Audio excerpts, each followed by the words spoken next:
Hi, you're listening to the She Speaks, We Hear podcast. This is a platform for British Muslim women to talk about the issues that matter to them. Muslim women have been identified as a hard-to-reach section of society. Our aim on this podcast is to get our voices heard. Hi, I'm Sharmeen Ziauddin. Welcome to the first 2022 episode of the She Speaks, We Hear podcast. Happy New Year. Hope everybody had a restful break. We wanted to start this year with a bang, so I'm very honoured to have our guest on today. She is Julie Siddiqui MBE. Julie is a mentor, consultant and gender equality campaigner with a specific focus on interfaith relations and on applying that to social action to work together. She has a wealth of experience working with numerous organisations and campaigns, including the Islamic Society of Britain, Armed Forces Muslim Forum and the Big Iftar. She co-founded Nisa Nashim, a Muslim and Jewish organisation, and more recently, Together We Thrive, a network and online platform to train and inspire Muslim women to fully participate in society at every level, challenge patriarchal attitudes in all communities, and to ensure Muslim women are better represented in the media. She's also been listed in the Times 100 Most Influential Muslim Women in the UK. I've also heard her many times on Radio 4's Thought for the Day. Assalamu alaikum, Julie, and welcome to the podcast. Walaikum salam. Thank you for having me. Thank you for coming on. It's a real honour to have you on today. As you probably heard from what I read about you, mashallah, it's a long list of things you've accomplished, a long list of accolades. So there's so much to talk about. But first of all, you mentioned off air that you became Muslim in the 90s. What has been your impression of how things have changed since then to now? We're in 2022, about how Muslims are perceived, treatment of Muslims, and generally Muslims in the media. Yeah, it's a good question to kick us off with. So I think let's think about the fact that 9/11 happened in 2001. So prior to that, I was Muslim for 6 years. And before that, I was looking at and meeting Muslims as well. And certainly in those kind of 5 or 6 years after I officially kind of converted, got married, worked in the community, I was involved in work then that was sort of about, creating awareness of Islam, helping people understand the faith better, those kind of activities, and loved it. And then I think that 9/11 happened and, the whole world went upside down and things became very different. Even when I say to my kids or other young people that, you have to understand pre that time, people didn't talk about Muslims in the way that they do now. And certainly anything around terrorism was very different then. It would have been more about IRA or things abroad. It certainly wasn't about kind of homegrown Muslims, if you like. So, of course, it was very different. It's been very difficult. I think it's been hard for Muslims. It's been hard for other people to figure out, who can they trust? Can I trust my Muslim neighbour? Seeing all these horrible stereotypes and images on the TV, whether it be stuff happening abroad or here. I think it has been very difficult. I think we're at a point at the moment where things are interesting. I think the reaction of Muslims right now is interesting. If we're not careful, we can, I think, sometimes over-focus on the issues that are there, islamophobia or anti-Muslim hatred or whatever you want to call it. Of course, I accept that they are important issues and it's the kind of thing, we need to keep an eye on the media, call it out, monitor stuff and call out bad behaviour when we see it. But I also think if we're not careful, we can go down the route of over-focusing on it and not thinking about us as just ordinary citizens and what our role is in this country and how can we be the best people and how can we, help others and how can we look outwards more than inwards. I think there's a danger right now among certain parts of the Muslim community or communities where we are over-focusing, and I find that a bit uncomfortable. But I think, there's no doubt the stereotypes around women, the misconceptions about Islam itself, particularly I would say relating to women, all of that has been heightened post 9/11. And we're in a situation where the, young people, young Muslims and other young people that were born sort of 2000 onwards have never known any different. So I think that can be very difficult for identity. And it's a hard one to navigate. But so we're sort of still in the thick of it, I think, for sure. Yeah, I think things like anti-Muslim hatred, it comes in peaks and troughs. Sometimes you'll have months and months where we'll feel it more as Muslims, and other months it will go by and, we'll be focusing on other issues, it kind of is quite difficult to navigate. And you're right, because I grew up in the 90s and it was more about, I come from a South Asian background, and it was more about sticking together with Asian people. It wasn't about Muslim, Hindu. We were all the same. And then I find post 9/11 really kind of separated us from everybody else, and we were sort of singled out. Anyway, you've done a lot of interfaith work, and I think people might not be aware of how much work you've done, and what goes on behind not closed doors, but just in the background, and people don't know. So do you want to tell us a bit about your interfaith work? I mean, there's Nisa Nashim. That name is very interesting. A lot of people won't know what it means. So tell us. Yeah, so I've been interested in working with or being friends with people from different backgrounds all the way through. When I first became Muslim, I became more interested in community work, community organising, kind of, figured stuff out as I went along, set up a Muslim women's group, and then worked with all sorts of people. So I've had a great, lot of experiences, made all sorts of mistakes, and, it's been a great journey in that sense. It really is a privilege in that way. And working with people from different backgrounds has always been, comfortable for me. It's not been, and I don't think it's just because I converted, because sometimes people ask me that, because there are many people who become Muslim who aren't interested in any of this stuff. So it's not an automatic thing. So I've always been interested in working with people from different backgrounds. In the more recent years, the interests around women in particular, and women from different faith backgrounds, particularly I would say Christian and Jewish, but others as well, has really fascinated and motivated me. I think both in terms of the similarities when it comes to the faith itself, or the faiths themselves, but also the difficult stuff. So stuff around gender inequality in faith communities for me is fascinating and brilliant. I love it.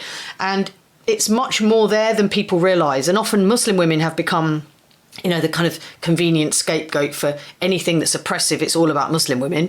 And of course, it's not the case. As soon as you start having even a basic conversation with Christian women or Jewish women who are interested in these issues around feminism and how it interacts with faith, you hear all the same stuff, the patriarchal kind of norms and, the gender inequalities, realities of these communities. That stuff has fascinated me for a while. I remember doing a talk somewhere and there were other women from different faiths, and I actually found it very moving. This was probably 10, 12 years ago. Because it really hit me that, wow, we've got this stuff in common as well, not just the nice stuff and the good stuff and the theological stuff. I was going to say, because obviously, most people know this, but for anybody who doesn't, obviously Islam and Christianity and Judaism, they are so similar in their root, and they are all Abrahamic faiths. Yeah. But I guess it's sad in a way that we have this in common as well. Yeah, that's right. And you wouldn't think of it like that. And when people say, we've got so much in common, I sometimes think, we've also got this difficult stuff in common as well, by the way, which gives me a lot of, I guess, comfort and sort of moral support from other women. I find that very empowering. So then, in the more recent time, maybe 7-8 years, I got particularly interested in the interaction between Muslims and Jews in this country, which actually isn't great. Unfortunately, what happens is that the relationships between Muslims and Jews in Britain is pretty much all framed around what's happening in Israel with the Palestinians and all of what people think is happening in that part of the world. And yes, of course, that stuff is really important. It impacts people very greatly here from all sorts of backgrounds. But for me, it seems such a shame that everything we do between these two communities and all of the sort of the coexistence that's happened over years and the amazing stuff that's happened and the similarities, particularly in terms of culture and food and all that stuff, gets totally lost and forgotten because everybody just wants to focus on what's happening there. And that seems a massive shame to me. So Nisa Nashim is one example of where we have set up a Jewish and a Muslim women's network, specifically working with women from both communities. Nisa and Nashim mean women in Hebrew and Arabic. And it's the only one of its kind in Europe. There's a similar organisation called Salam Shalom in America, which is also working with women in different chapters all over America. And we have local groups here in the UK. And it has been amazing, and I'm very proud of it because it's difficult stuff. It's difficult because it's doing things that perhaps other people don't want you to do. I've certainly had backlash from Muslims because as far as they're concerned, we shouldn't even be talking and doing any of this stuff because of what's happening abroad, and it just doesn't sit right with me.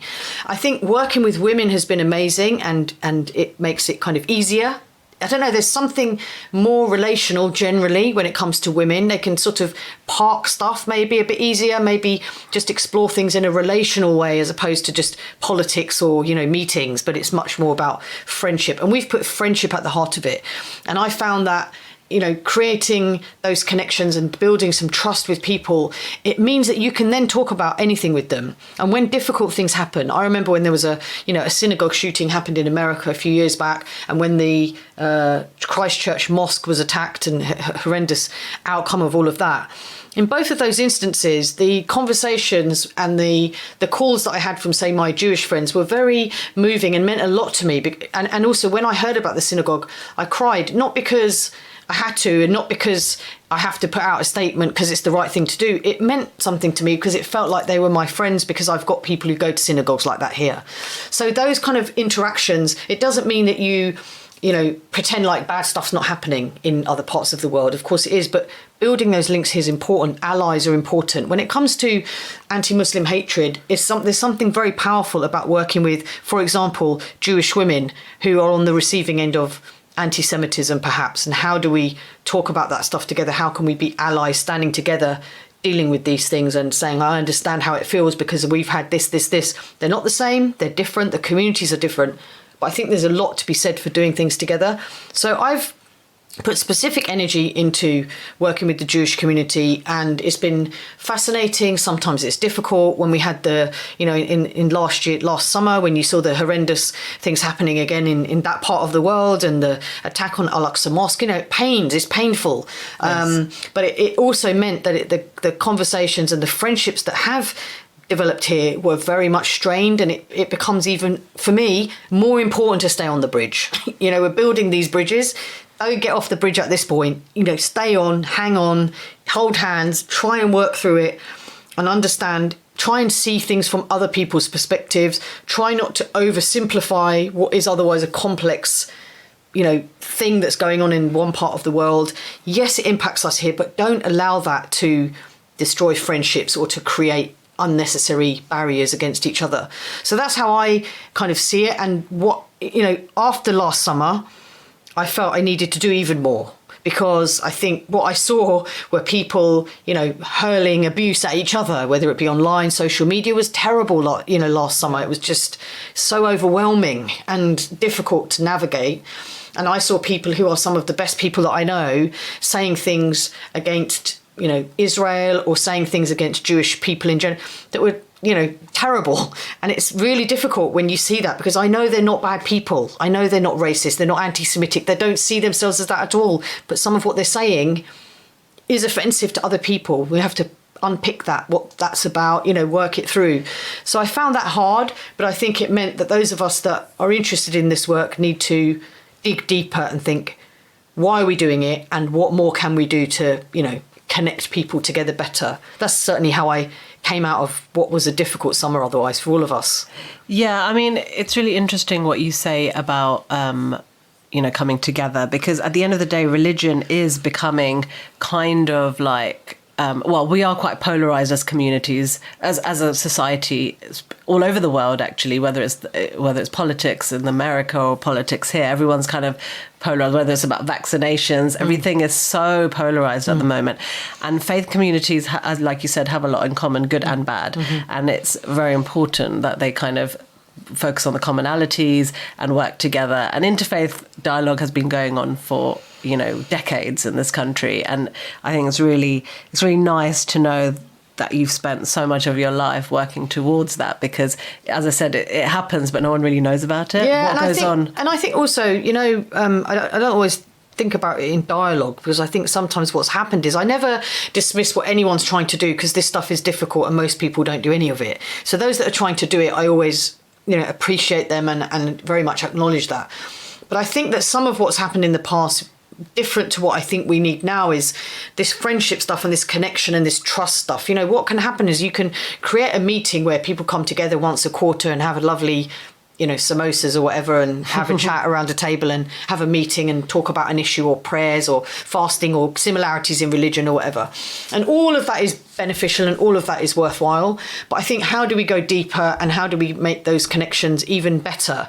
And that, I think, is where the harder stuff comes, because you have to put even more effort in. Like any friendship, you have to make it happen. You have to invest in it. You have to really understand things from the other person's perspective.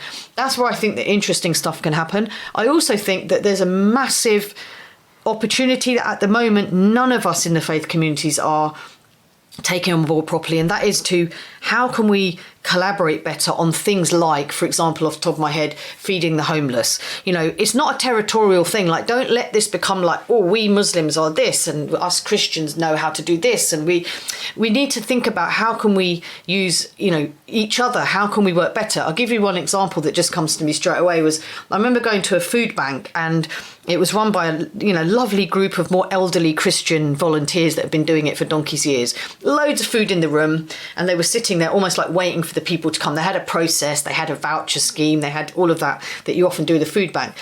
And I remember thinking to myself, you know, if we could match up some young, with it, you know, energetic volunteers from, say, for example, the local mosque or Muslim communities or a youth group or whatever, how can we make this work better without these people who've been doing it for so long in their village hall, in the church, feeling threatened or territorial about it? And how do we make sure these youngsters respect what these people have done while also making it better, feeding more people, you know, making people feel less ashamed of coming to get food, etc., etc.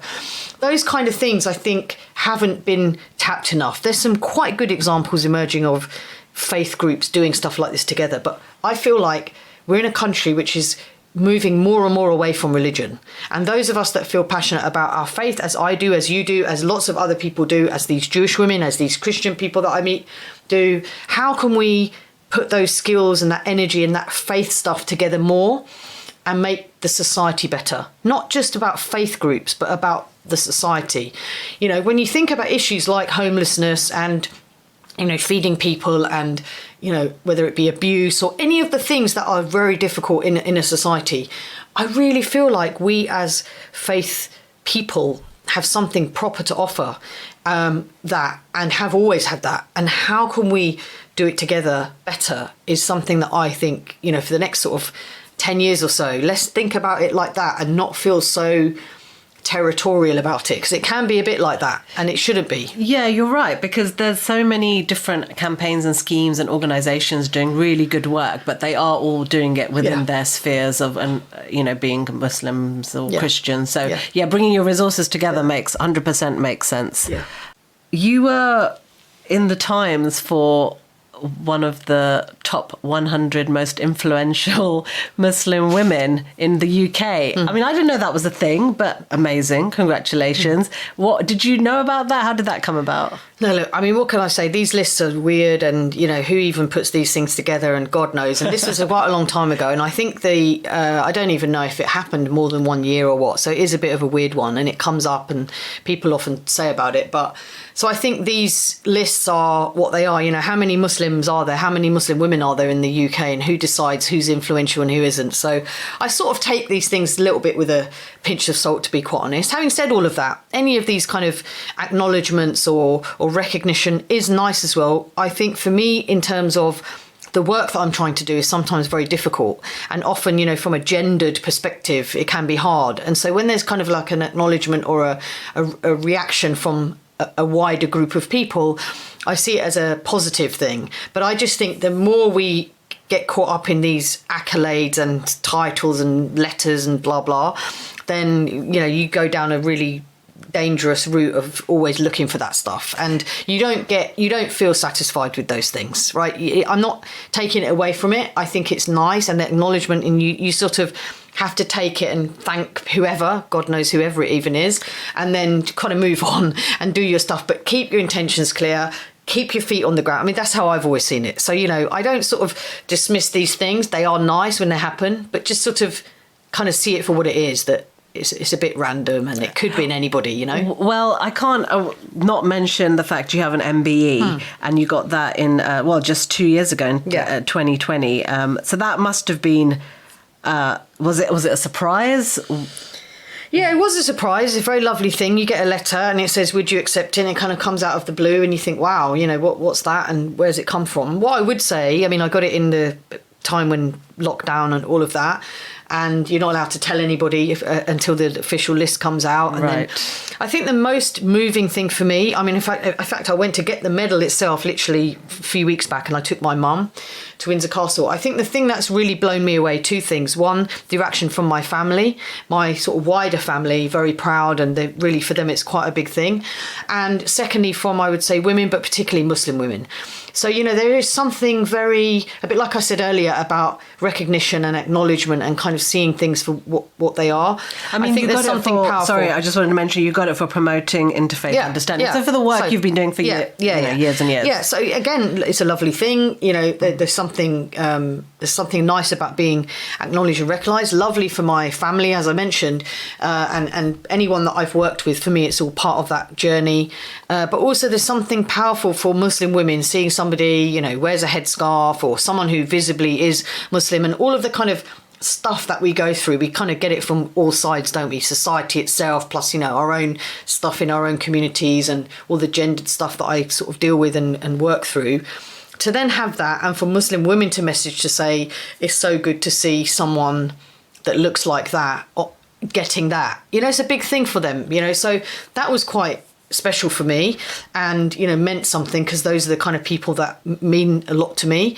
And then, as I say, my family. So, and going to get it with my mum, and all of the kind of stuff that went with that, and all the, you know, all the process that goes with it, and it felt very special. It's a lovely thing, you know. My mum's been through a lot, and to take her with me, and for her to sort of enjoy the moment as a proud thing, you know, meant a lot to me and her and all of my family.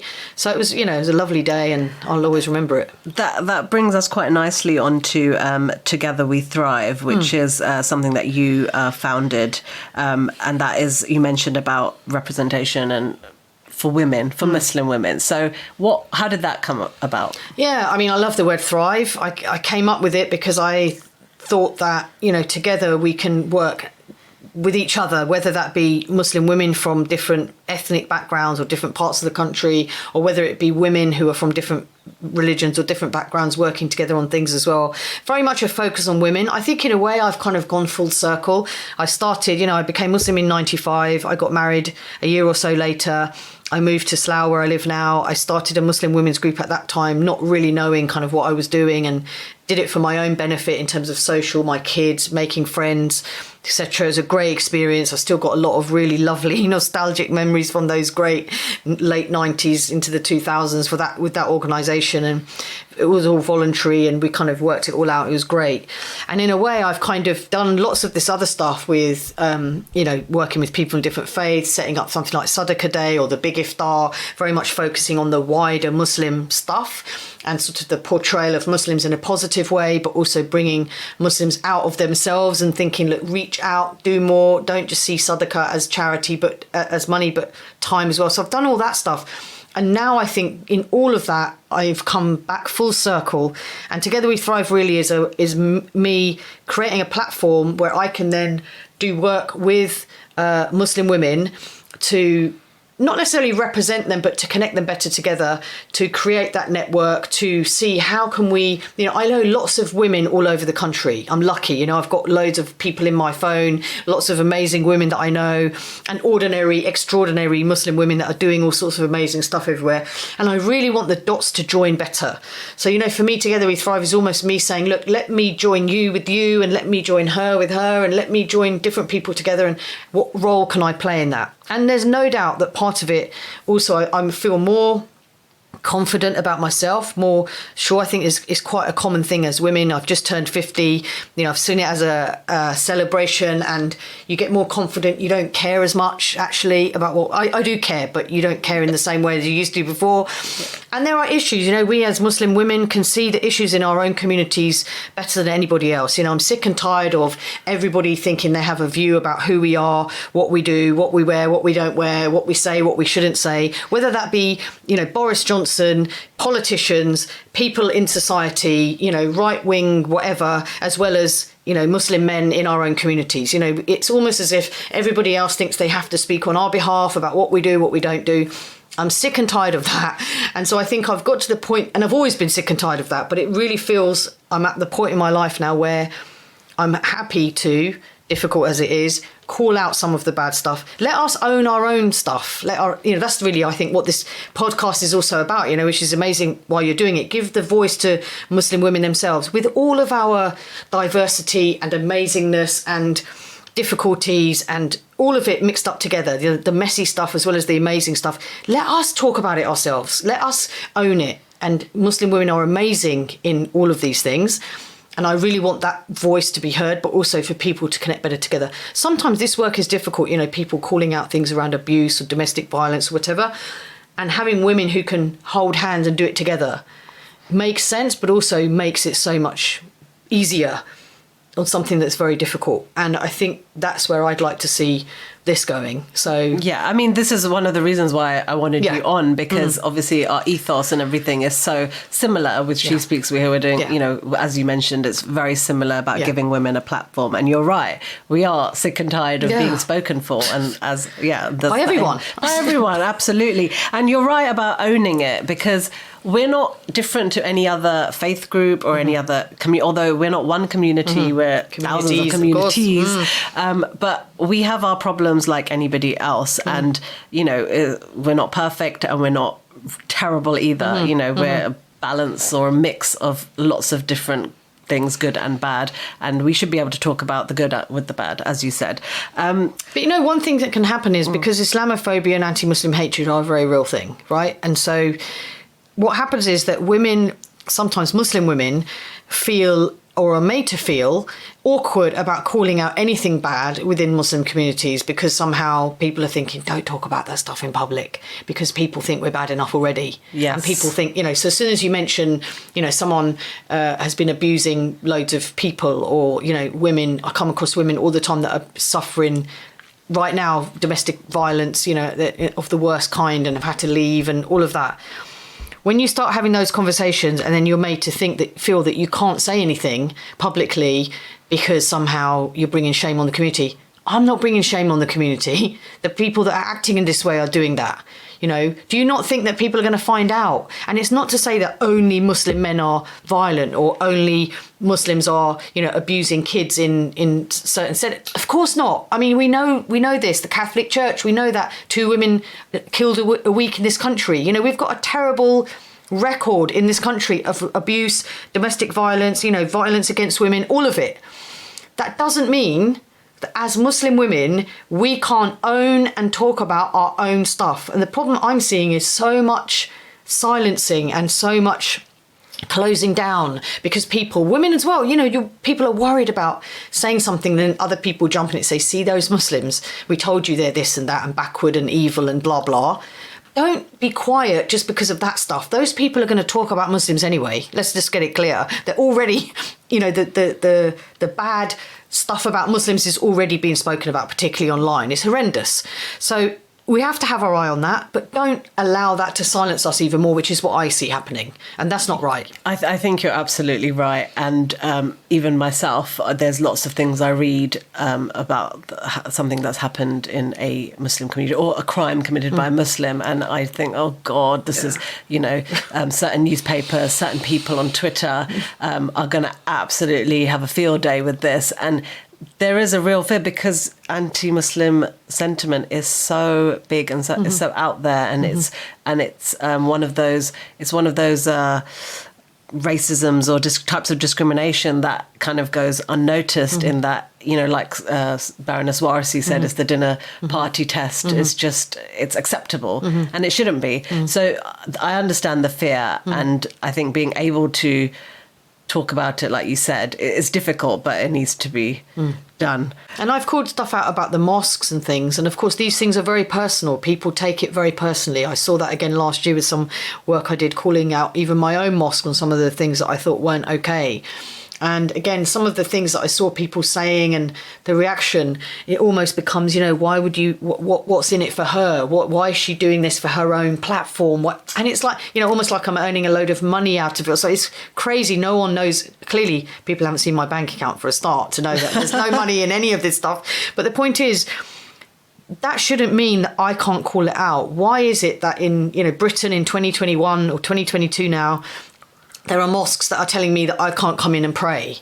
It's not okay, you know. And so if Muslims are not going to deal with that properly, we need to talk about it, have the conversation, make people aware. What are we going to do? How are we going to own this problem ourselves? Not wait for other people to realise, oh, did you know that there are this many Muslims that don't have space for women to pray? We need to own that. It's not part of our religion. The Prophet Muhammad, peace be upon him, didn't teach that stuff. So I think, you know, I saw it very clearly, and what I had to do and what I continually have to do, go back to my intentions, keep your feet on the ground, don't get carried away with this stuff. And remember, God knows everything. You know, people can say whatever they want to say about me or you or anybody online, but when you know why you're doing what you're doing, and if what they're saying is not true, just block it out, ignore it, delete, you know, move on, and just carry on doing what you're doing, because intention is really important, and God knows it all.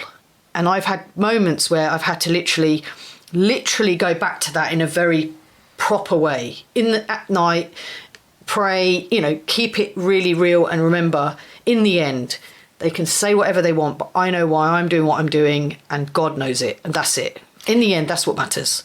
That's a really good point. And it's sad that you have backlash from not only Muslim men or women and non-Muslims for, you know, it's sad, but that is a problem that a lot of women in your position are dealing with, unfortunately. But that's why we have to have each other's back as well as women, and realise that even if you don't agree with someone on something, there's no need to be rude.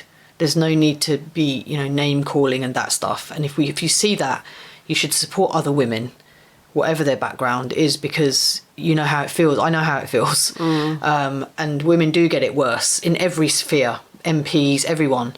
But us as Muslim women, we also have to deal with our own community and backlash from Muslim men and rude, horrible, arrogant, aggressive behaviour that is not how we're supposed to behave. So why are they behaving like that? So in the end, we bring it back to basics, keep with each other, and just hold hands and carry on. As I say, keep calm and carry on. It's great. I was thinking about the Open My Mosque campaign, or the initiative that you started about having spaces for women to pray. And I was thinking, why is it such a difficult concept? I mean, yes, I understand the logistics and things behind some mosques and whatnot, and then obviously the pandemic. But I know you've said this is it's a long-term problem that you've been experiencing for years. It's nothing to do with the pandemic as such. But I was thinking, a lot of the people who run the mosques, they're mostly men, right? And a lot of them have grown up not in Britain and abroad, especially, like I can say from my experience in Pakistan and other countries like that, and the Middle East, women generally don't go to mosques, and they have grown up with that, and they've come here and they just don't realise. And it's not until people like you and other women tell them and converse with them. And yes, I'm sure you'll be able to tell us, there's lots of people you've told hundreds of times, but they've done nothing. But until you have that dialogue, until you speak out, they're not really going to know. And every community is different. Every locality is different. The demand is different. Yeah. And until women tell them, we need a space, they're not going to change it. Yeah, I mean, look, it's an ongoing thing. I'm not naive. I know that it's a long-term issue. This stuff is deep. It's a mindset more than it is anything else. But let's be clear, it's not Islamic. It's not the teachings of the Prophet, peace be upon him. So I always say to Muslim women who lose faith in this stuff because it feels oppressive. You talk about Muslim women being oppressed. When it comes to this issue, we are. If you're being, the Prophet, the one thing he did say very clearly, peace be upon him, do not stop women from coming to the mosque. It's very clear. That's agreed upon. So what are you doing then stopping us from coming? And it's sometimes in a very rude, aggressive way, as we've seen again recently. And so it's a deep problem, but the difficulty is when people somehow justify it and start using, or shall we say misusing, the hadith or teachings of the faith to somehow justify the behaviour. That then becomes something very different, because that is actually meaning that they're making out and justifying what they're doing is right and what we're saying is wrong, and somehow we're kind of, radical feminist troublemakers who want to change your religion. No, we're not. I will always say, just take me back to those times when the Prophet, peace be upon him, was around. Everybody was respected. Everybody was listened to. Women just, were behind, but in the same hall as the men. There was no curtains, no barriers. There was certainly no basement where you have to go down into a dark dungeon to go and pray. And it certainly was not the case at all that women, or anybody, in fact, not just women, were told that they weren't welcome in that place. Everybody was welcome. That's what we want to go back to. And it's not easy to do because we've got these deep ingrained other ideas, as you say, in places like Pakistan, women just don't go to the mosque. It's a cultural thing. But don't make that then about the religion. Don't justify it through misinterpreted hadith or even false hadith sometimes, or misused. Then that becomes a different issue. So for us as women, it's about education. It's about being aware of what was it like at the time of the Prophet, peace be upon him, and just keep nudging away. Just keep talking. Just keep having the conversations. I've definitely been heartened in the last, I would say, couple of years by the amount of messages I would get privately to my phone or to me on social media about this issue, or, complaining about something, or even men saying, I hold my hands up, I haven't done enough. What can I do about this? Because obviously they have the privilege. It's very rare for a man to ever be told you can't come in whatever way. They just go in. It's just part of the thing. So they never think of it. It doesn't hurt them. So they don't do anything, including, my own husband. I've said to him, you've not really done anything, because they don't have to. They kind of just go and do their thing and come out again. And so I think the more we talk, the more we raise the issues, hard as it might seem. And, however much you hear people go, here they go again. I am going to go again, and I'm going to go again and again. I'm going to say it again and again until more and more people realise there's no other institution in this country that you or I could go to, be physically pushed out, because that's what happens sometimes, and for those people to not be brought to justice for it. But this is an age-old problem in that scripture and doctrine is twisted or misinterpreted or just left out to suit themselves. I mean, this is what the patriarch has been doing since the beginning of time, whether it's in Islam or it's in the Catholic Church or whatever. You use the scriptures that benefit you, and even in Hinduism, the culture and the faith get so mishmashed together that you don't know why you're doing what you're doing. That's right. That's why it's so powerful to come across, feminist Catholic women, for example, who are very passionate about being Catholic, but absolutely challenging the status quo of the institution that's very much oppressing them, and similarly with Orthodox Jewish women, feminist friends that I have. I love it because they're not saying we're leaving. I'm not going to leave the faith. Why should I? That's what they're saying. We're staying. We're actually staying. And as Muslim women, same thing. Why should we be made to feel that we somehow have to leave our faith or just not do this bit of it? We're going to challenge it and ask it because we know that God is on our side in this. I feel strongly about that. In our case, the Prophet Muhammad and God are on our side. It's a big thing to say, but I really feel it. That's why I think, just keep on keeping on. We know we're not doing anything wrong by challenging this stuff. We're just asking the questions, just keeping it going. And that's the best you can do. And then in the end, it's up to God, and whatever's going to happen is going to happen. Of course.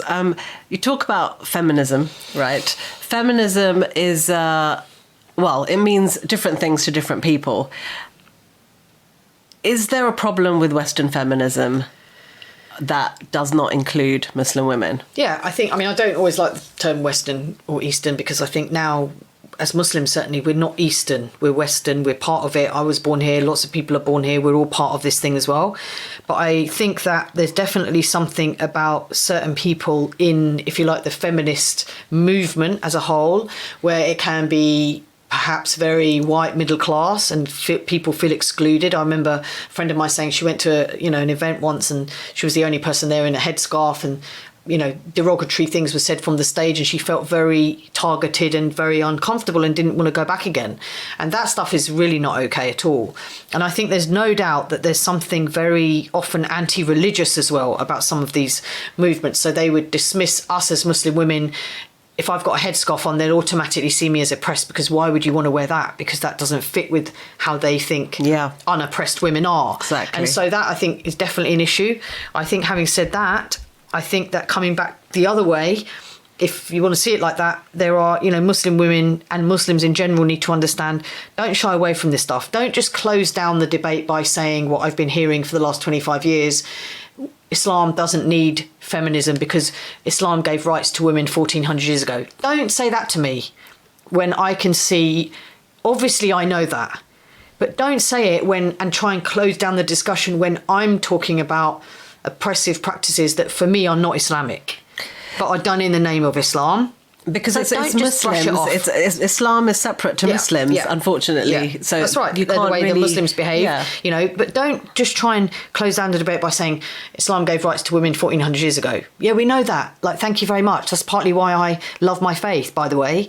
And I love the stories of that time, how it turned around and burying girls alive and how that turned. Imagine, I mean, it was just like mind-blowingly revolutionary right at the time, quite something. And some, even in the Quran itself, the women who have been directly answered on some of this stuff, right? So this is all very clear.